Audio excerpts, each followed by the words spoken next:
Related pa rin sa ano, sa mga larawan, may tradisyon yung Katoliko na tungkol sa handkerchief ni Veronica. Parang ngayong mga panahon na 'to parang, binawasan na nila yung pagkakaroon ng reference nito maliban lang sa Way of the Cross. Bakit kaya? Yun ang tanong ko. Anong binawasan bro? Ano yung tradisyon na Yung sinabi mong binawasan? yung Jesus, I mean yung Saint Veronica wipe the face of Jesus tapos nandun yung larawan ni Jesus, yung mukha ni Jesus sa sa handkerchief. Kaya nga hindi naman nawala yun. 'Di ba Pero every Holy Week pinapaalala pa rin ng simbahan yun. Okay. Kasi Holy Week yung nangyari, kaya sa Holy Week lang yung pinapaalala. Kailan ba nangyari ang passion ng Panginoong Jesucristo, di ba, sa Holy Week lang? O kailan ba nangyari yung pagpapahid ni Veronica ng mukha, di ba? Holy Week lang din, nung nadapa ang Panginoong Jesucristo sa cross. So doon lang yung pinapaalala ng church. Hindi pares ng Turin na kahit kailan talaga proud of Turin. Pwede mo naman siyang ikaw bilang Kristiyano, pwede mo siyang ang lahat ng nangyari sa buhay ni Kristo, pwede mo siya alalahanin araw-araw. Pero ang simbahan kasi, sa dami ng inaalala, siyempre, inilalagay sa tama yung panahon. Halimbawa, ang Christmas Day, di ba, every December 25 lang, pero pwede ka naman mag-celebrate ng araw-araw na Pasko eh. Nasa kanta yun. Pero ang specific day talaga, once a year lang. Okay, naano lang talaga ako sa sa straight to the point kanina. Naalala ko yung mga larawan. So, yun lang po. Maraming salamat, Bro John Ray. Salamat din, bro, sa katanungan.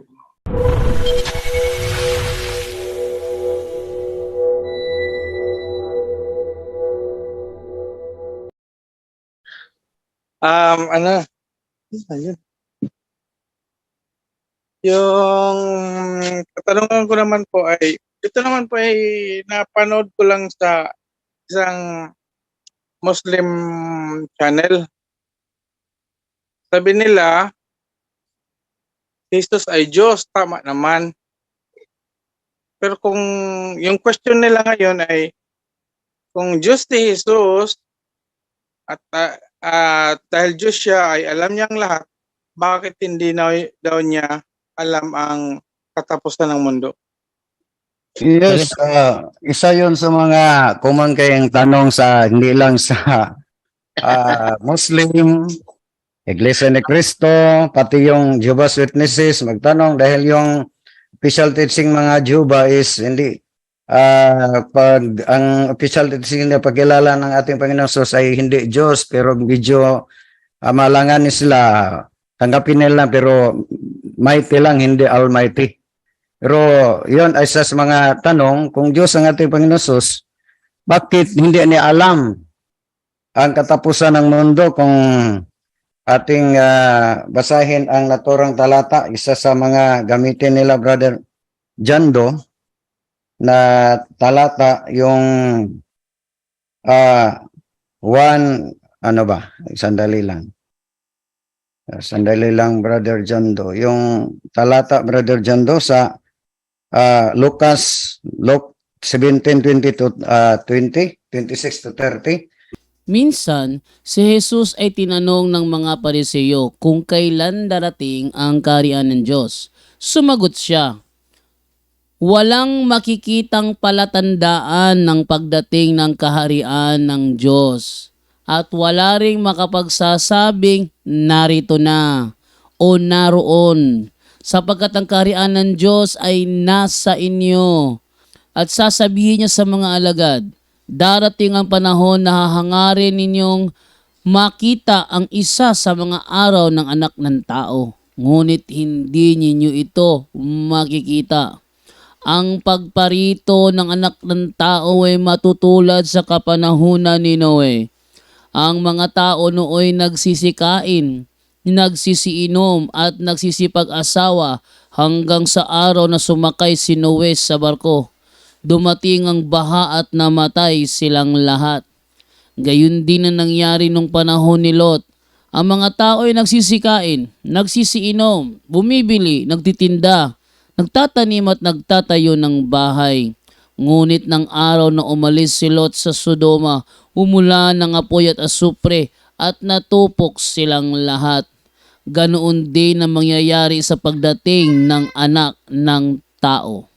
So kahit ang anak ng tao ay hindi niya alam kung ang katapusan ng mundo, hindi natin makalimutan ng ating Panginoon is hindi lang Diyos is 100% na tao, dual nature.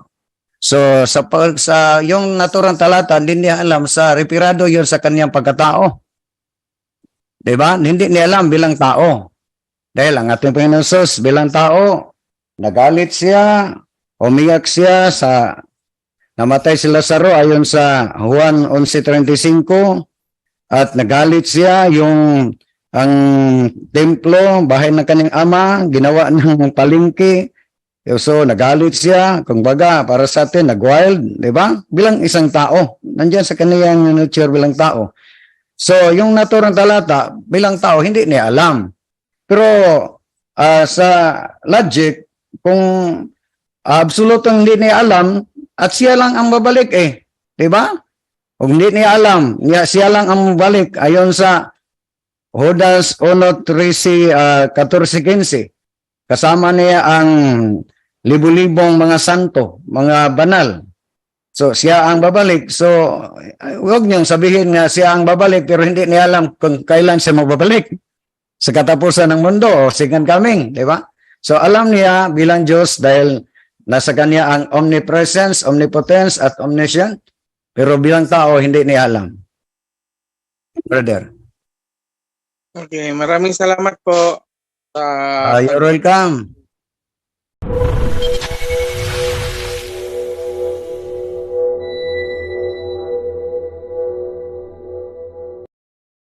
Emmanuel Amiba, good evening.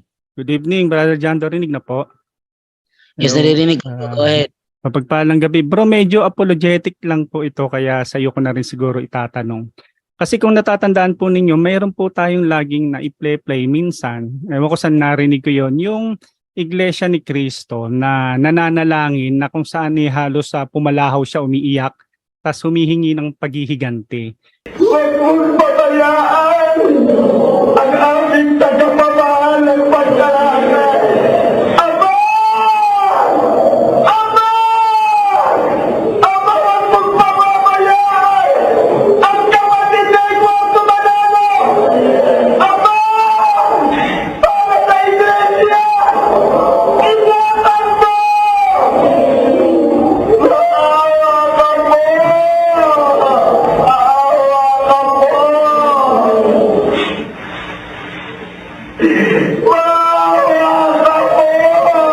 Ipagtanggol mo sila! Ipagtanggol mo ang iglesia!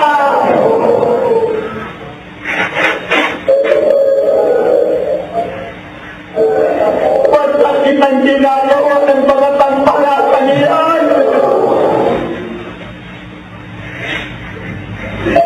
Buhay kang Diyos namin.